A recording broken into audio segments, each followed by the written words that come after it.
is Haley here at Murr Ranch Group. Welcome back to the Lay of the Land live stream series, where every other week we discuss the ranch and sporting property market, buying and selling advice, the latest best stewardship practices, as well as topics currently impacting landowners.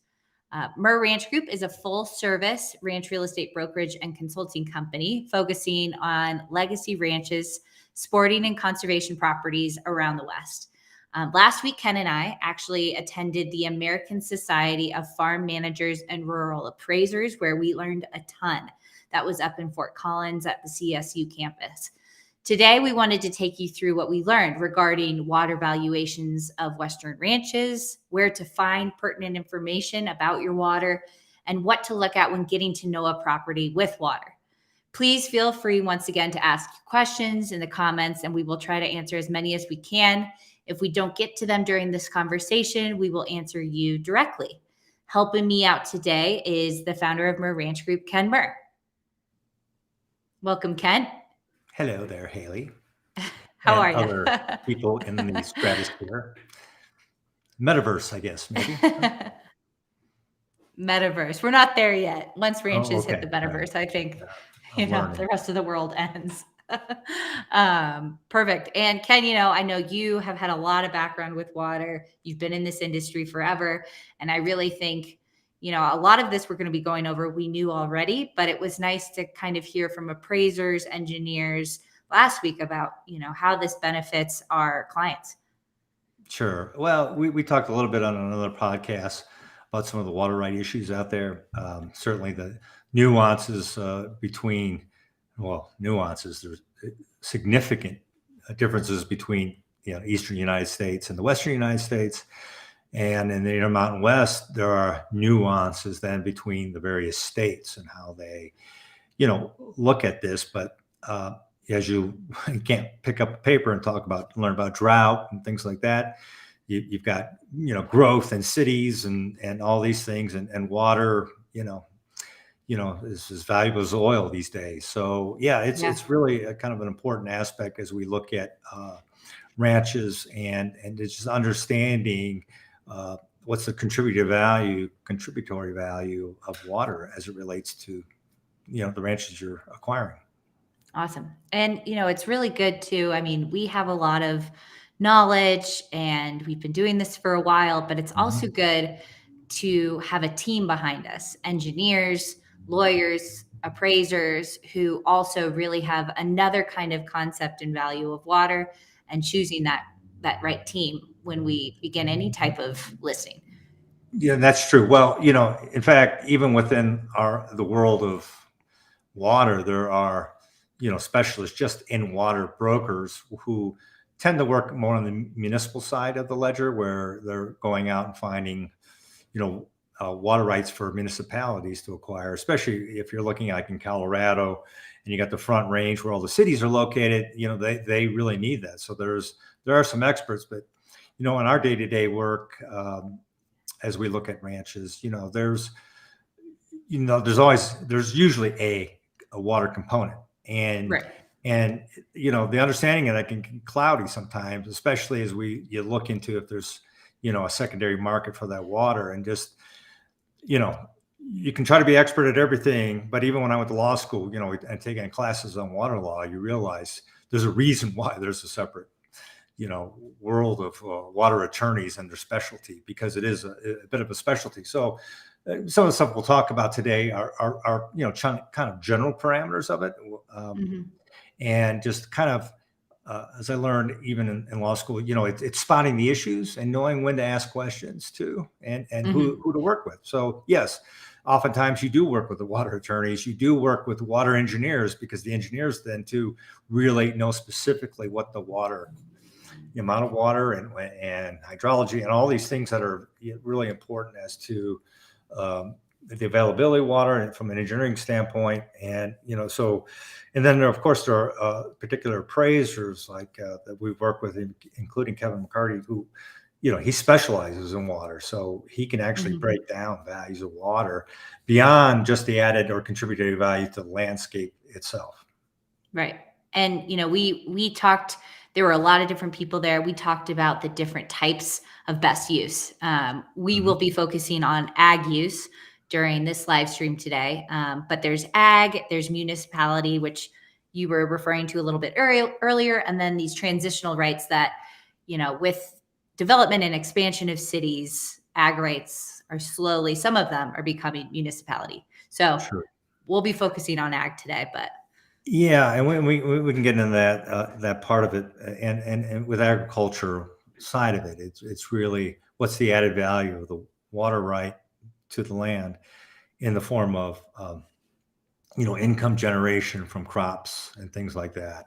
There are also some recreational, values. We'll probably won't talk about that too much today, what the recreational impacts may be, because if you have a fishery or things of that nature, or riparian corridor that attracts wildlife, or ponds that attract ducks and geese and things like that. That's another, side of it that is important, and that contributes to value. But yeah, once you start getting into these municipal uses, now you start looking at water in a much different way, and that level of evaluation is much deeper. Requires a lot more involvement, because ultimately, when you're looking at changing a use from agriculture to a municipal use, now you're looking at a water rights change in the water courts, and so that's a big task, and full of uncertainties sometimes. So, but we'll talk a little bit more about that as we go through it, and I think also talking. I think you were also talking about getting help from people, and really securing knowledge from people based on their knowledge of the marketplace. right. And we also learned, between states, the market value could be wildly different, but even within the states, North Platte River drainage versus the Arkansas River drainage versus the Colorado River drainage, and all the various ones in Colorado. On top of that, certain attorneys, certain appraisers, and certain engineers actually develop specific geographic knowledge that are better in one area than they will be in other areas. So, knowing that, specific watersheds, sometimes they're, so, when you're evaluating and looking for help, you try to find competency, in all those areas. And so be, clear when you're, interviewing people, to see where is their competency, where is their main focus. And if it isn't where you're looking at, my suggestion always is to kind of, find somebody who may have that specific knowledge, because it is important, because there are a lot of things that are going on sometimes, and they may be, that very site specific. So core competency in a geographic area is important. Yeah. And I mean, one of the things you talked about, the water runoffs and all of that, but basins, I know different river basins within Colorado. I have friends who are lawyers that only deal with like the South Platte Basin or Denver Basin or things like that. So just another kind of thing to look out That's for. true, like in other states too, as you go. And so we can beat a dead horse, but yeah, get core competency. And, we try to work in a lot of areas. I've been around some of this stuff, for 30 years. So you gain, and some of the knowledge you have is, as I say, I know enough to be dangerous. So just know when to say when. And if you don't know, you just say you don't know, and we'll find that help. And that's kind of what I tell everybody we work with is, you don't know, just, we'll get the knowledge for you, because we do know who those folks are if we don't. Yeah. And once we have that team, then that's some of the things we start to focus on, figuring out what ag rights exist on the property, identifying those rights, and then using kind of like a market analysis, comparable sales, to value those rights. So I kind of wanted to go through those steps with you, about, how to identify the rights, what we use, the types of tools, and then how we can use market analysis, just like land valuations, to value that water. Sure. Well, I think it's, if we're talking really about, agricultural kind of rights and things like that, you're looking at, when you look it up, right, you're going to see these decrees, and it really depends on the type of right. For instance, what ag rights are you looking at? Are they surface rights? Are they groundwater rights? So much of what we do, especially say on the western slope, western parts of Wyoming and other things, really these have to do a lot with surface rights. These are rights that flow through a stream based on snowpack. And then these rights are either channeled off of a river or a stream through ditches and or through a reservoir, and then are kind of transported to the property. But there are groundwater rights too, where people dig wells for purposes of pumping water out for irrigation purposes, and you see a lot of that. Heck, in eastern plains of Colorado, eastern parts of Wyoming, into Nebraska. And you hear about all those stories, even like in California, for instance, groundwater, what that impact has had in California because they were unregulated for many years. So, there's been, a lot of issues about, the competition or between groundwater and surface water along certain drainages, and whether or not those rights that you're pumping, are they connected to the river somehow, and is that impacting the flow rates in the river and the water available in the river to other surface right users? So don't want to get into some of those details, but identify first what you have, surface or groundwater, and then you really start evaluating. You look at the kind of the decrees and the dates and things like that, how much water is in the ditch or in the storage right in the reservoir, and you start evaluating those. You look at the ages, and there's a lot there in that part of it, and then you start looking at you're focusing on what the agricultural rights are that you have associated. Yeah, and I think a lot of times too, because water rights go back so far, you may think you have this right and it's decreed under your name and all these things. But then, we've listed properties before where maybe that pivot hasn't ran in 5 years. So seeing what's feasible and what's actually running, even beyond just the right itself, knowing, okay, in drought years, what's the yield during one of our kind of drought years we've been having recently, what type of use is anticipated on that ditch, not just with you, but people on that ditch. There's a lot of things that you have to look at beyond just the right itself. Yeah, if you're the only user on the ditch, it's great, but Right. that's not often the case. And so you have competing uses on the ditch, you have competing uses along the river corridor and those rights. And of course, first in time, first in right, but then location of where you are in the ditch matters. And so there's that whole aspect first of looking at the validity of the right and what it can provide, and then you're actually looking at how are you using that right on the ground itself. And that's what we get into a lot of the evaluation techniques. First, you sit there and go, what's how secure is this right, and what are you typically guaranteed in a given year, and things of that nature. But then how are you using that right matters too. Right. And because ultimately, the courts are looking at how are you putting your right to a beneficial use, and that's what they look at. And then as you get into municipal uses, it's not, it's really kind of measuring really what you're applying on the ground. So we'll get into that. But I think as we focus on ag rights, for instance, as we look at a piece of land, and once we've identified what the water right is, we want to know how are you using that water right. And is it, are you using it as in a pivot?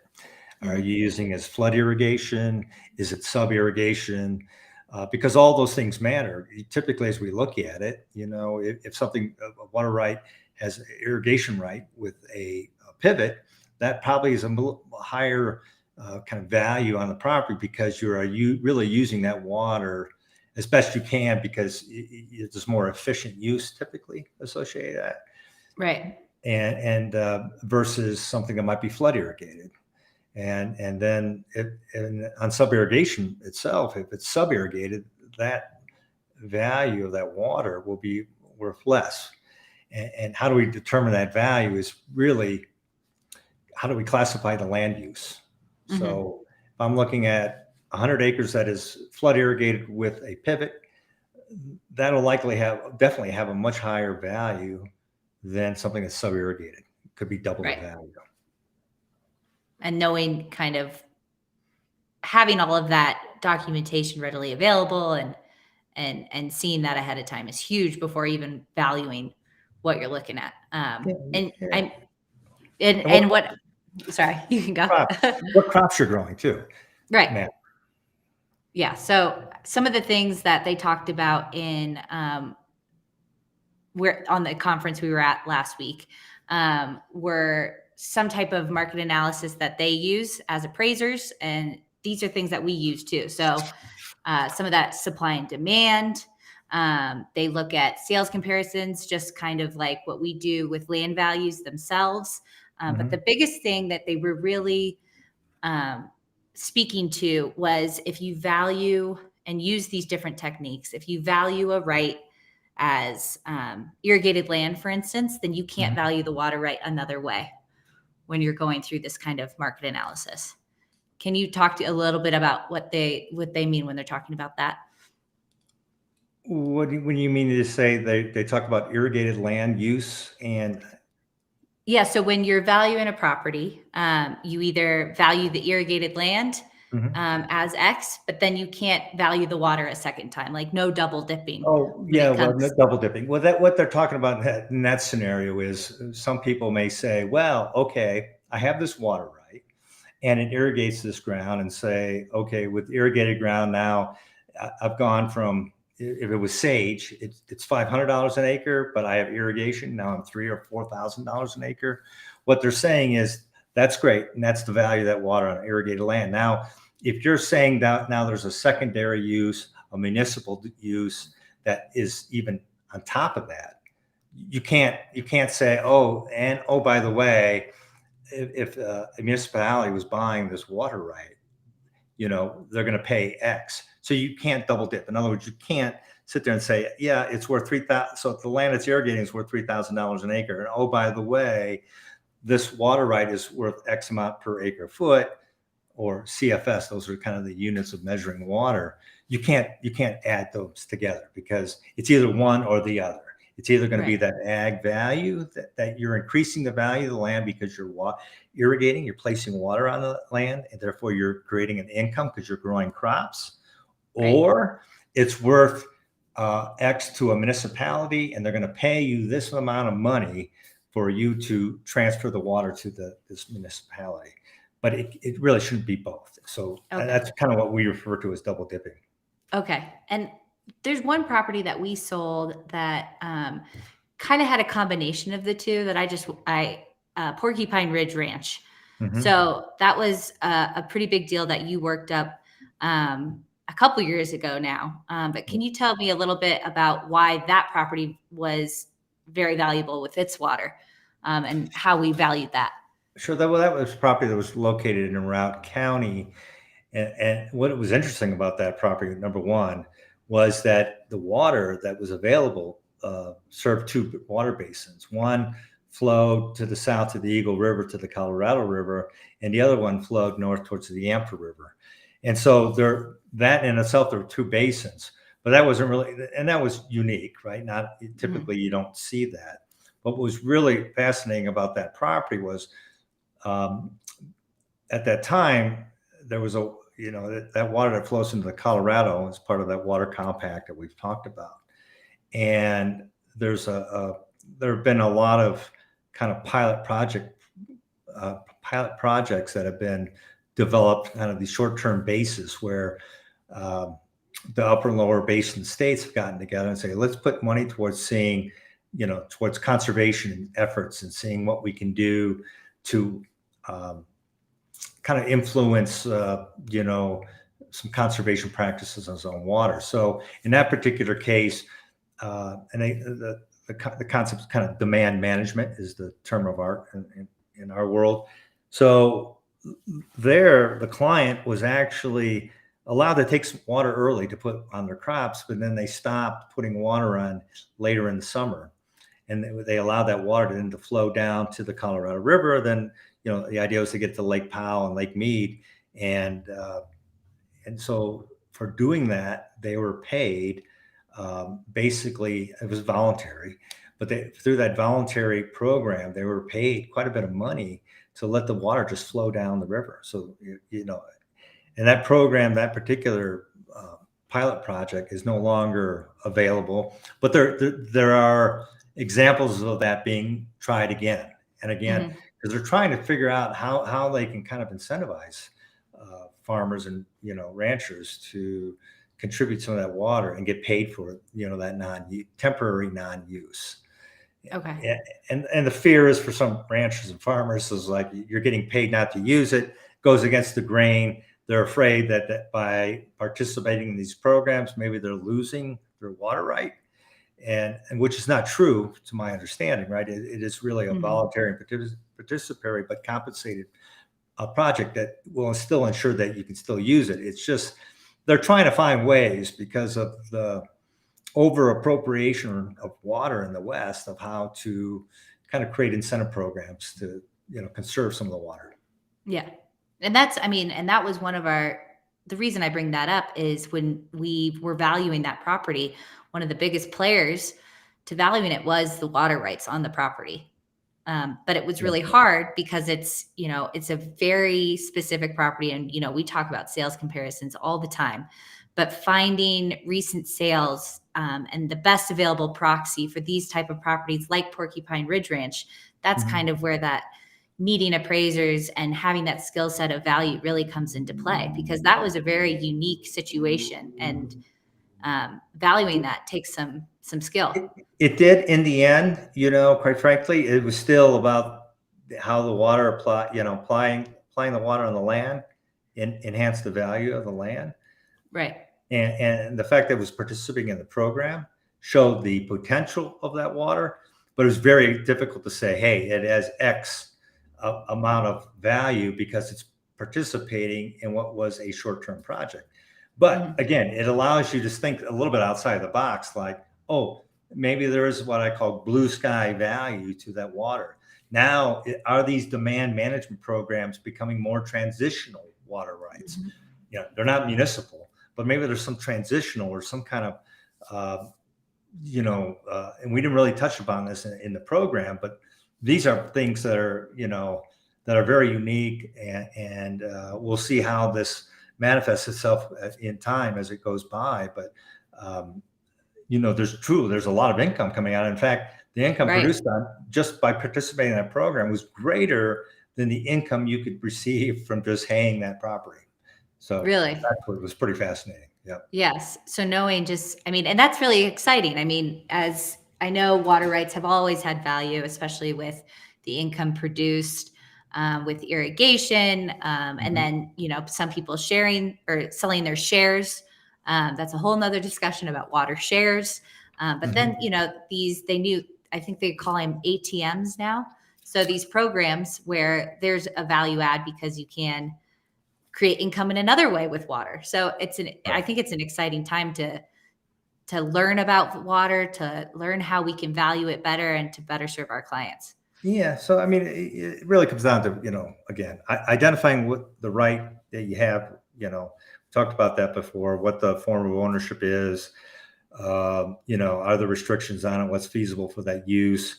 And then as far as the market analysis, you're really looking at supply and demand and what type of use is anticipated. Got it. I think Mallory came on for a bit there. Yeah.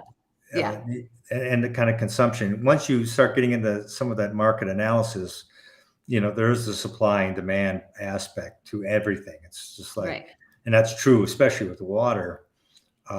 We've worked on projects even on the Yampa River, where we have, it's hard to say there's not really a municipal use yet associated. It's still ag, but it's really getting into these transitional issues now where, that water is worth more than just irrigating that ground. Right. Because just of the heightened awareness and the amount of water that's there. But what is that number? can you really establish a market value? And that does become difficult from time to time. So, we've got, even if you're in a ditch system, instead of saying how much you got to, how much the value of the water is for an irrigated acre, you may be placing a value on the number of shares you have. So it trades at a number of shares. Um, that's another way of looking at values of water. Again, versus the irrigated land and number of acres of irrigated land. And then once you get into some of the municipal uses, now you're looking at historic consumptive use.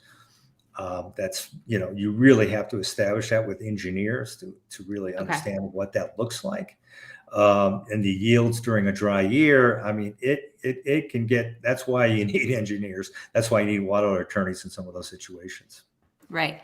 And I guess, just a question that I had was, which landowners in our state, at least, I mean, we can speak to Wyoming, Montana with other brokers that we have, but which landowners in Colorado need to be aware of these kind of municipal rights or these transitional rights? Do they primarily only have to be around Denver, or is this happening kind of all over the state?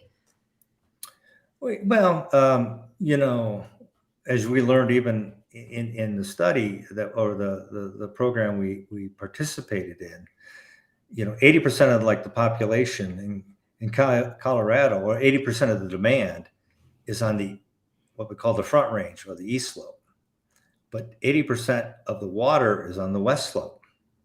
So Right. as they say, it was developed in reverse, right? Because so now there are places in Colorado. In fact, we used to own a ranch on the Colorado River there above Windy Gap, and a lot of that water that flowed by our ranch went into a reservoir that was subsequently then put into Windy Gap and then was pumped, to the Front Range through, and these diversion tunnels. So yes, there's still, if you're buying a ranch in Grand County, for instance, Colorado, there may be water that is owned by Denver Water, or it might be owned by the Northern Colorado Water Conservancy District. There was a gentleman there that we interviewed with us. So yes, there's many situations that you're near a ski town and you think, oh, this is going, to Mexico and all that. And at the same time, no, they're pumping some of that water. So you need to know if you're on a ditch that shares a right with some of those large municipalities, that water may be limited. There are places like South Park, Colorado, where you drive through there, you see rivers, but you don't see any irrigation. And that's because it's all dried up, because all that water is now serving Colorado Springs and other municipalities. And then same time though, you go to the North Park up by Walden, and that water flows into the North Platte, that goes into Wyoming, that subsequently goes into Nebraska, and there are water compacts associated with that. So you need to know up there, typically you're pretty certain that there's really no municipal use in there. You're really looking at agricultural values, but you need to know if you are looking into an area where there is a transitional kind of water phase, where it's not quite in municipal use yet. You need to know where those are. And clearly when you're in a municipal use where you're, say, in Boulder or Greeley or some of those Front Range, now you're looking at property that has a pretty certain market value per share, and that it trades on, that are, pretty measurable. Yeah. And I guess for those who are looking to prepare to sell their land, or those who are, thinking about it, where do they find this kind of information? I mean, some of our ranchers have owned these properties for 3 generations. They've been using the water right. They know what water right, but maybe they don't know where to find further information. Where are some of the places that you suggest going? Well, each state has their own kind of clearinghouse for these things. I was just on a call with a client about water rights in Idaho, and there you have Idaho Water Resource Group, where they file water rights there separately. You've got the Colorado. We've got in Colorado. There's lots of different places that you can find. Colorado Water Conservation Board.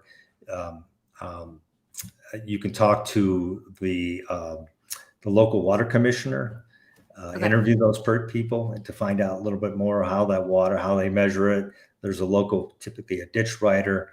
There's a lot of information that's available in different sources. You can look, as far as irrigation wells, there's even a specific area there where you can research, and of course then there's ditch bylaws that are available. If it's a share in a ditch right where it's a corporation, and so they have minutes and other things and bylaws that you can review. As you know, we use a resource called B3. Oh, it's a lifesaver. Yeah, which it takes all those resources and is we do it in one place. Right. And so we do pay for that, but it allows us now, as we represent a buyer or even representing a seller, we can take that information, all deposit in one place. We can put in, the location of the ranch. It'll pop up and show us how many, irrigated acres it has, what are the water rights, you're probably even better at researching it than I am, utilizing that program. Yeah, but it's incredible that, for a moment there, finding the rights was so hard because a lot of it was written down by hand, Mhm. back in the day. I hate to use that term, but back in the day.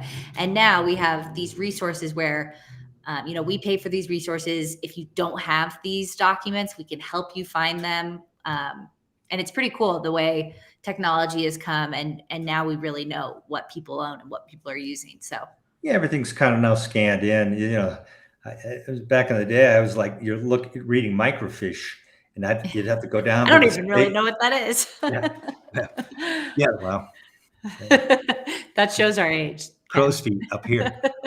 So yeah, we'd have to go to the state and actually pull files, and it'd be spools of information, right? Of copies, and it looked like negatives, from probably don't even know what a slide is at your age.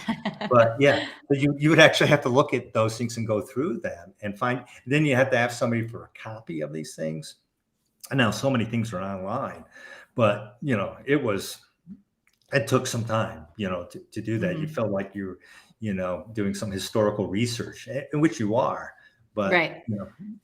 how many times you go through things that are from the 1880s or 1870s, and all of a sudden you're reading patents and you're finding people who were president back then, and they're signing these deeds from the government, and it's pretty fascinating, Yeah. So. I love that. That's kind of a cool part of the job, is finding all of those things. And I mean, and a lot of the times that's where we bring the lawyers in, because sometimes we don't want to necessarily say exactly what the right is. It's good to have an opinion from someone like that. Yeah. And, And you know, you can't get opinions from attorneys, and they'll help making sure if that right has been passed on properly over right. time.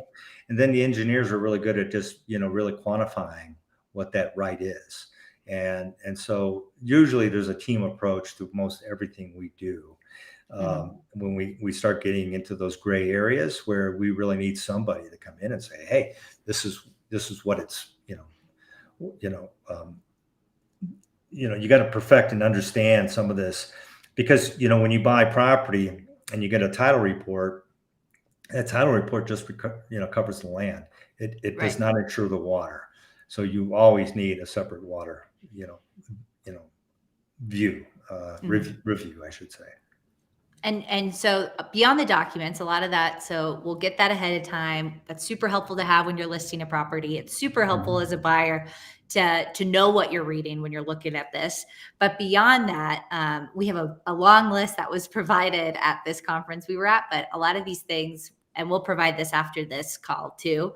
But what are some of the other things that buyers should be looking at beyond the documentation when it comes to valuing a water right on a property that you're looking at? Sure. Well, one we talked about a little bit is it water long or water short? In other words, is there plenty of water available in that ditch, based on historical averages, or is it short, and therefore you can say you get to irrigate 100 acres, but in reality, what's available may be only 30 acres because of time and other Right. things. So you really do have to evaluate that and look at that. So it's not just looking at records, you're looking at what's being done on the ground to look at that. So that's the same, with ditches as well. And, we said before, what type of irrigation system are you using? Mhm. Um, from an efficiency standpoint, we talked about historical consumptive use. That has to do mainly with the municipal kind of valuation. But are there periods of non-use of that water? That's very key, because if you're not using it, you can lose it, is the kind of terminology. And so you want to see if there are any periods of non-use and make sure that right has not been abandoned. Got it. Um, every 10 years in Colorado, for instance, they go through this abandonment, and sometimes they post properties that or water rights that should not be on there. But if you miss it, you could be, they may have made a mistake, but you could lose your water right. In fact, I owned water on a ranch even where it was clear that that water right had been abandoned. I didn't fight it because there was I could see that was never Right. used, but You couldn't prove against it. but I knew that in my due diligence prior to buying it. So when it was abandoned, it wasn't a shock to me, for instance. We talked about what kind of crops are grown. There's aerial photos too, with all the map Yeah. right things that we use now. Um, Even when I bought our ranch, I look back, I was going back as far as I could to see, to the 50s and 40s when aerial photography to figure out, where was the ditch, how much was being irrigated. And you can actually, utilizing some of the satellite images we have today, you can see over time, has that consistently been irrigating that many acres? So just Right. looking at aerial mapping can be very helpful.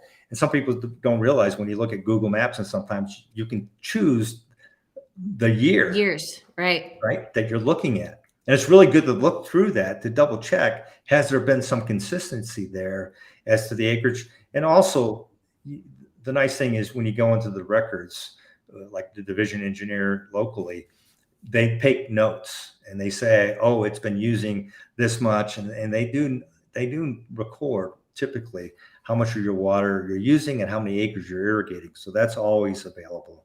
Well, it's Um, crazy too. I mean, I was even looking at a property up in Kremling, and you could see annually, like, the river was changed by someone back in the day, and you could see it from the aerial imagery. You wouldn't have known on the ground. So some of this stuff you wouldn't know unless you looked at some That aerial. makes some sense. And those things are actually, but can be valuable to look at. You can lease water. So Mhm. if you're leasing out your right to somebody else, you got to review those leases and understand what that is. You look at transfer deeds because there'll be oftentimes water rights are conveyed. Again, depends on the state.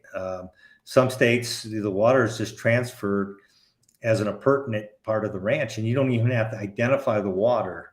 You just transfer the land, and the water comes with it. Oftentimes, I like to make sure that if you can, put the description of that water on a separate deed, like a quitclaim deed or a bargain sale deed. So you will look in some of the title to look for those type of things and see if it's there. Again, where's the ditch as it relates to the irrigated land? Going on the ground, looking at maps. Is the water irrigated above the ditch or below the ditch? Right. Hopefully it's below the ditch, because how do you push the water upstream, up the hill Yeah. without that? We also like to say where you are on the ditch, because that matters. Where are you on the river? Um, because that matters. There may not be as much water. If you're way down at the far end of the river, it doesn't matter really how much water you have. If the water's not getting there any longer, that's a problem. So Right. being higher up is always good. And again, looking at bylaws at irrigation companies as you buy water, those are things you can interview the secretary of the irrigation company. I know we didn't get too much about shares in irrigation companies, but it's another Right. way of how they move water. We have a listing out in Southwest Colorado right now where the water comes through McPhee Reservoir, which was built 60s. and they allocate so much water out of that reservoir, and you actually pay an annual fee to get your water. So it's not just Oh, free. wow. So some cases too, you got to understand, if you're getting water transferred from like a reservoir like that, you may be paying annual fees for that water right, because they have to maintain the ditches and the pumping systems and all those types of things. So there's a lot there, and this is really just to give you a thumbnail of some of the options. I think we can provide more details on a site specific as you look at a particular property. We'll get you to understand what that, again, go back to the geography. Right. Start with the geography, start with the basin, let people know kind of where that water is being used, and then that dictates what the next steps are as far as the research. Right. And again, we'll have all of this because we learned a ton.